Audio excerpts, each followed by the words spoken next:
Eto na, Sir Joseph. Bilang ang dami na nating pinagdaanan at ang daming nakakabiglang mga pangyayari.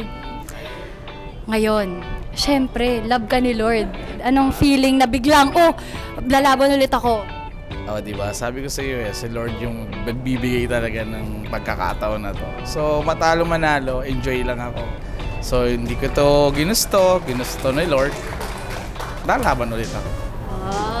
At mukhang supportado ka ng Nocturnal. Dami mong fans, Pero this time, hindi naman nabawasan yung confidence mo, yung tiwala mo sa sarili mo. Hindi naman. So, ako naman sanay na ako talaga sa mga competition. So, sa competition kasi, may nananalo, may natatalo. So, kung kung natalo ka, okay lang yun. Pagpasalamat sa Diyos yun. At kung manalo ka, mas lalo mo ipagpasalamat sa Diyos yun. Tama.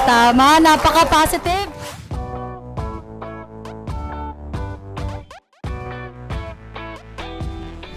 Paano to? Kwento lang sa'yo ni Bea yung buong story nung engagement niya? Actually, hindi niya naikwento sa akin. Dahil ako sa social media, nakita ko kung paano nag-propose si Sir Dom sa kanya. So, doon ako nagkaroon ng idea na what if yun yung ipakita ko, manalong matalo, may parating ko kay Miss Bea yung part na bilang judges niya sa akin, pag-judge niya sa akin. Kumbaga yung appreciation mo na rin sa kanya. Yes, yun.